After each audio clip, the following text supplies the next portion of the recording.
Hello everyone. For those of you who are watching me for the first time, I'm Uchendu Eugene Chibu, and I belong to academia. Not totally, but most of my time is spent in university, teaching and learning. So today, I would like to follow up on previous videos that I made, and the motivation for today's chat is from a post that I saw on LinkedIn, a post that was put out by one Dr. Alana, and I'll read it to you and then we can pick it up from there. This person put out a post that reads, "Let's be brutally honest. Most research is useless. Papers get published, citations pile up, but does any of it change lives? Millions of dollars are spent on studies that never translate into action. Researchers chase grants, universities chase rankings, and the cycle continues while real-world problems remain unsolved. We glorify numbers but ignore impact. Peer review is broken. Bias is everywhere. Many groundbreaking studies can't even be replicated. And let's not even talk about the politics, gatekeeping, and ego wars that hold real progress back. Science should serve people, not prestige. If we are not questioning everything, including our own work, then what are we even doing? It's time to stop playing safe, stop chasing publication counts, and start demanding research that actually matters." Final full stop. Well, when I came across these posts, and by the way, kudos to whoever is Dr. Rahil Alana who put this up. It questions the very essence of what we do as academics. And that will be my talk. The issue of social impact versus H-index, or what some people call academic impact. Now, as academics, our main work is always around teaching, learning, but recent transformations in the paradigm of academia also has demanded that we cannot leave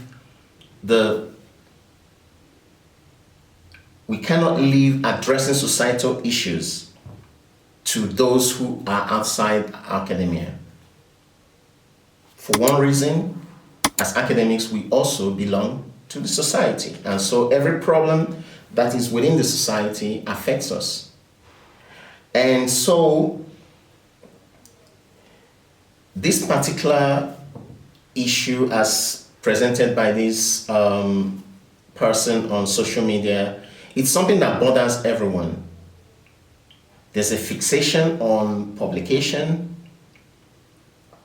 and some people question this fixation on publication. And there's also the school of thought that talk a lot about creating societal impact through academic work. I belong to that school of thought. And that's the reason I wish we can have this discussion finally. Again, I'd like to point out this would only be a monologue if no one likes, subscribes, and puts out comments. So considering I'm the only one in this room at the moment, or at least the only one facing the camera,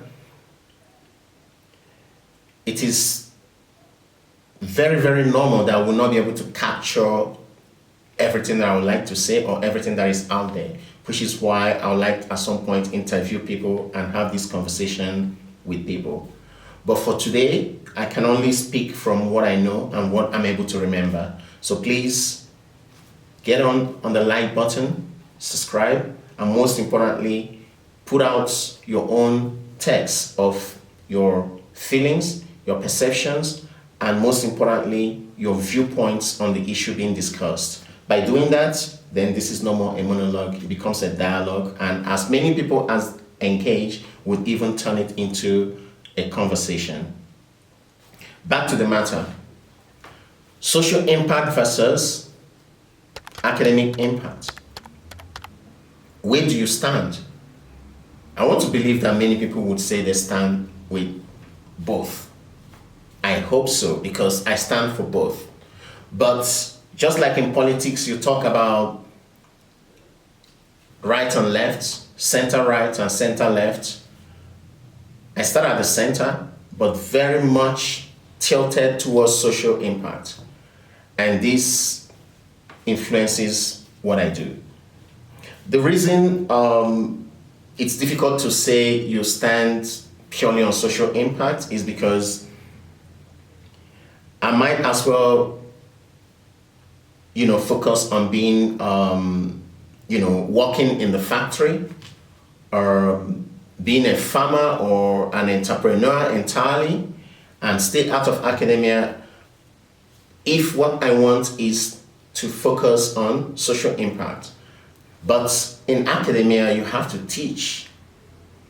You have to do research. And some research may not necessarily be focused on societal problems. Some research are focused on the profession of the researcher. Some are focused on the problem within the institution the researcher belongs. Some are focused on other issues, but there are others that are very much focused on community. And so on this matter, I want to start that in academia, there's this issue of publication. We talk about that a lot. In fact, there's a saying that says, publish or perish. Don't take it too literally, but it simply means that if you want to excel in academia, you have to publish. And if you want to perish in academia, you don't have to.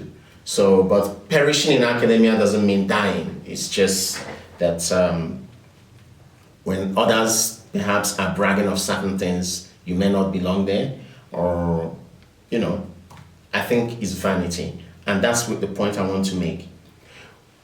To an extent, the pursuit of academic impact leads to unnecessary vanity, which sometimes are not beneficial to the society we live in.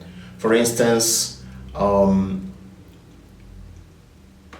of us may brag that we've published 100 papers, we've published 200 papers, 1,000 papers, but out of the 1,000 papers, it's probably maybe one or two, or none at all, that are useful to the society we belong in, even though they might be useful to our career, because it counts as publication.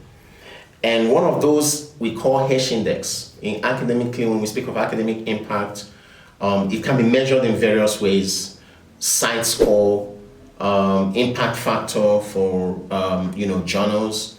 For the individual, we talk about H index, which is drawn from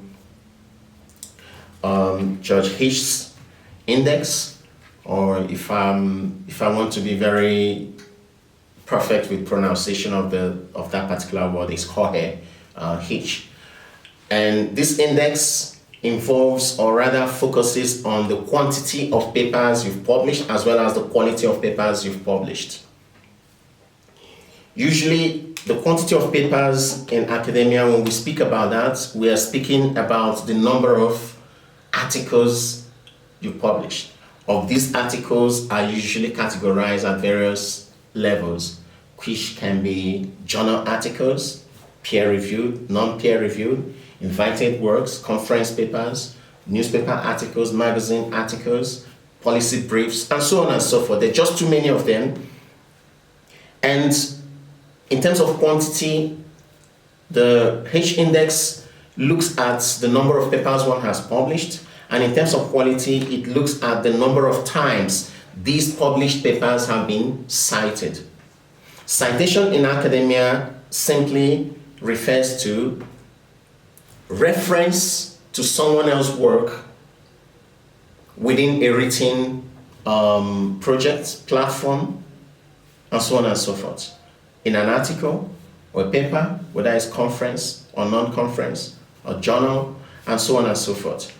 So the assumption here actually is that academics, or as an academic, that I would like to publish, that I have to publish, because if I cannot publish, then I can't get the number of papers, which is the quantity. Then another assumption is that as academics, we want to refer to other people's work, because if no one refers to my work, then I cannot reach the quality that is expected, which is number of citations. I must point out one thing clearly. In science, we believe that knowledge, the knowledge flow normally should be from the known to the unknown. And based on this principle, which I strongly ascribe, believe in, and practice, is that you have to build your knowledge based on what others have done. And in doing that, you can't avoid citation. I know there are definitely people there who wouldn't want to cite anybody. They just want to cite themselves, write themselves, talk themselves, hear themselves. This thing happens in every situation, but it is not scientific when it comes to scientific publication, because scientific publication has more to do with justifying, probing, providing justification. It has to do with data and evidence. And so for you to do that, you cannot really push the progress of a specific knowledge without having to refer to what has been done before you. Some people say, including myself, that we stand on the shoulders of those that came before us. That is a basic principle. Now, for you to be a professor, for you to be a lecturer, senior lecturer, associate professor, assistant professor, whatever you want to be in academia, there is this part where you would be judged. I know there are people over there and all over the place who don't like the word judge. They don't want to be judged. Well, in academics, we judge all the time. You have to meet certain criteria to be promoted. And for you to meet that criteria, someone has got to judge you. And so publication is a key part of it. And because this publication is mandatory to ascending in your academic career, we put quite a lot of emphasis on it. And so the young man or old man, I do not know, who put out the social media post, is basically saying that we are going too far, focusing on paper publication without emphasis on how much these publications actually influence the lives of people or the living conditions of people in the society we live in.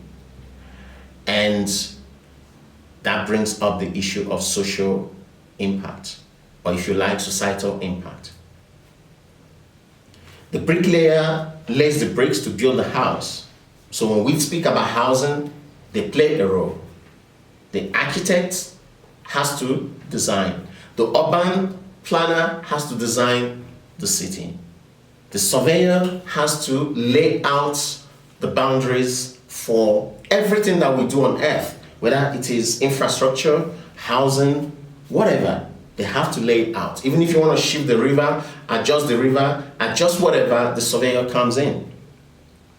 There are always managers who play their role in ensuring that the dynamics of people, machine, and information relationships are balanced in such a way that they would become productive. The question is, what can academics do? And I think academics do a lot. That's not to quash this call for action that I read to you, but architects, you have architects who are academics, you have land surveyors who are academics, you have medical doctors who are academics, you have lawyers who are academics. They work in the society as well as work in the classroom or university environment. And many of these people, including myself, have to work between the interface of creating societal action, as well as achieving their academic goals. So, in this podcast, I want to join the social media content that has called for action that we should give attention to societal development. And I'll tell you how we do that.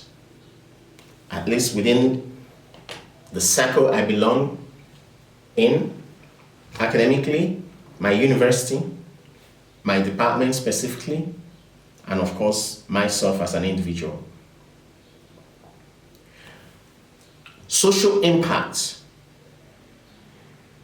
to me, and I hope it would mean the same to you, or societal impact, refers to the actions that we take being useful, having impact, influence, having a causal reaction that is capable of being beneficial to somebody within the society, or to the environment in our society, or to the community in our society. But how can you do this from the classroom? Well, we have to, because we belong to the society, we belong to the community. So, how I do it is that most of the themes of my research would be things that involve societal action, policy-related issues that one can make a recommendation, and that recommendation, if applied, could create a positive impact in society.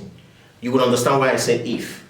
When we do research and disseminate them through publications, we put out policy recommendations, practical recommendations, everyday recommendations to improve people's lives.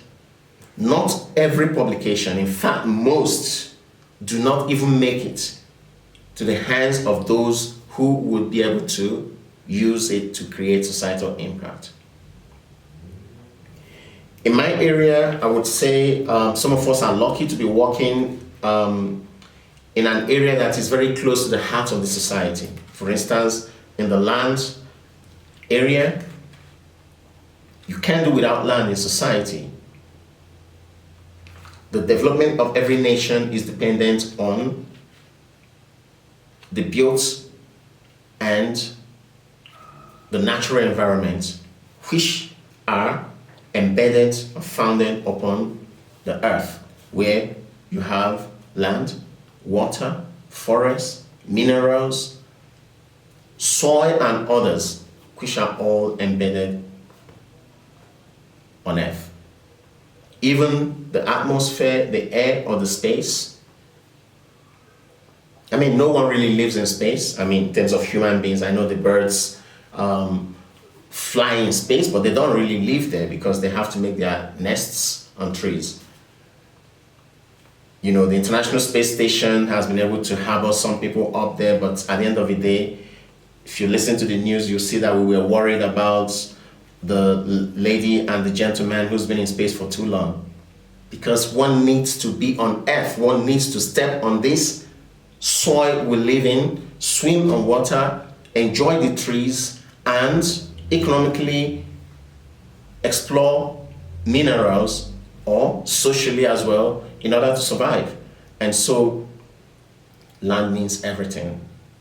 And I'm saying that on the basis that not every profession, not every academic is working within the built and natural environment. And so some of those academics who are not working within this area may not have as much opportunity as some of us do have in order to create societal or social impact, at least directly. So having said that, we frame and conceptualize our research work around societal needs. For instance, you hear people talking about registering land in order to secure people's livelihood. So that has direct social impact. If I go to a place where there's a lot of land conflict because people do not know who owns what, where, and even in some cases for policy reasons do not even know what the land should be used for as allowed by law, then there's chaos. So as someone in land administration, land management, land governance in broad terms, if I go and do registration or support registration in order to determine who owns what, where, for what the land should be used for, and then this recordation and data is used for provability or evidence in the law courts when there are problems or conflicts, then obviously I am contributing to societal development. An example is that, and I like to mention one thing, you can still do projects and write papers that are related to societal development, but the action point of that paper still needs somebody to fund it. For instance, if you do a research and discover that we are in trouble because we are cutting the trees and that there's a need to plant more trees, which some people would call afforestation. Now, let's say that you make a recommendation that there's need to plant more trees. Well, it costs money to plant trees. Those who work in universities want to go to work. They don't want to spend time planting trees because they want to earn from where they work.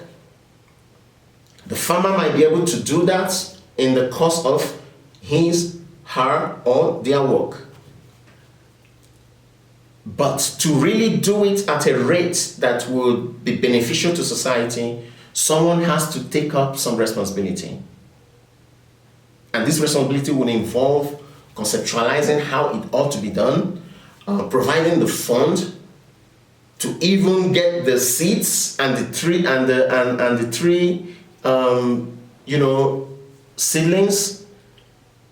Maybe pay people who would have to do the planting. And so you can have good ideas, but it needs to be supported by agencies who can fund it and provide other resources necessary for it to work. So one can be academic, you write a paper and make recommendation, and the other is more practical, how to implement that the recommendation. We've been lucky that we have networks like the Global Land 2 Network, the Network of Excellence on Land Governance in Africa, and several other networks. I keep dropping these names, but it's because my everyday life is almost around these two networks, more than others. And the Global Land 2 Network does what we call development of land tools, and then would pursue the implementation of land tools on ground. And many a times the same with NELGA. NELGA is more academic. It's supported by the African Land Policy Center, funded up until the past 10 years by the German Development Corporation, the GIZ, and still supports our activities up to this point. And so we are also lucky that many things, even though it's mostly on capacity development, many of our activities we conceptualize them either as work plans, and then we have institutions that support it to fruition or to make it a reality. And not every discipline in academia has this chance and opportunity. And so I would like to simply state that it's important that academics pursue academic impact and social impact. And we try to do that. We've done it with our products like tenor responsive land use planning, which is a concept. I led the concept and with the guidance of a lot of people within the network and contributions from others, as far back as when I was at the Technical University of Munich. And then we did the concept, produced the concept, and which we'll call a policy document. And then at the Namibia University of Science and Technology, we developed a practical guide for actually putting it into action. And which again is also another form of practical concept. And to do that, of course, you have to do research. It's a product of research because you have to look at what's been done in various places and draw that understanding to create a step-by-step approach on how to improve the use of land in societies. We did that, and also because we belong to the Global Land 2 network, where there are a lot of networks and institutions engaging in interactions and collaborations to improve the standard of living or living conditions of people through land issues. We were able to network to get some collaboration with the Namibia Housing Action Group, who obtained the grants with our support, and we were able to go here in Namibia in a municipality, informal settlement to be specific, to introduce the approach and use it to adjust the land or the use of land and security of people's land rights within this area. So for us, that is social impact. But the document itself that led to this action is more academic. And one of the key documents that we've produced in this on this particular action taking, I think it's been cited nearly 100 times, which is academic impact, publishing and citation. But the actual action that has affected people's lives was done in an informal settlement here in Namibia. So you have to weigh those two. Which one is more useful to society? Social impact, societal impact, obviously, but the academic impact would say has been useful to my career and those who have worked with me on that particular writing. This same document that I'm talking about as a land tool, and a land tool is any idea that you can put into action to improve the conditions of people through land management.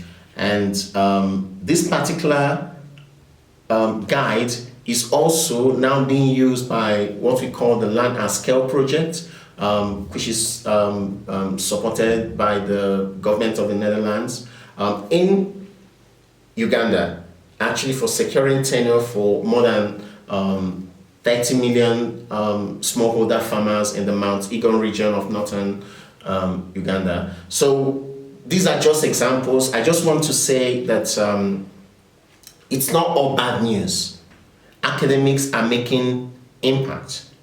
But I just want to state that when these impacts are made, it's because academics do not work alone. They have to work with networks, people who are in international development, people who are practitioners, and most importantly, to work with communities where the problems exist, because you can't solve any problem from, a serious problem from the classroom without having local knowledge. And the local knowledge is actually what you get by being in the community and working with the community. So all I've been trying to say all this while is that social impact matters, but we cannot deliver social impact or societal impact through academic work without communities. There are many a times we do research in communities, but the actual action of translating research findings into development activities that would lead to dividends and benefits to people in community, you can't do that without the communities. And so in academia, when we talk about H index, it is possible to measure it, and it's measured all the time. But the social or societal impact itself can be difficult to measure. For instance, if you're being promoted in academia, we simply bring it down to community service. And community service can mean many things. Like I keep saying, the community service is what I'm doing now, trying to share my experience in academia with others and perhaps giving them a platform to contribute as well. That's community service. But social impact can be achieved through community service. But the problem is that in academia, how we rate community service, we rate it quite below the publication aspect. And I guess that is why this young man is very, very pissed off with all of us. I'm not pissed off, but I think we should do better. And with that said, I'd like to thank you for listening to this podcast, and I hope that you can bring in your own idea, because I know there are a lot of people there who know better than me. And please tap down there, subscribe, like, and most importantly, comment. Thanks very much, and see you some other day.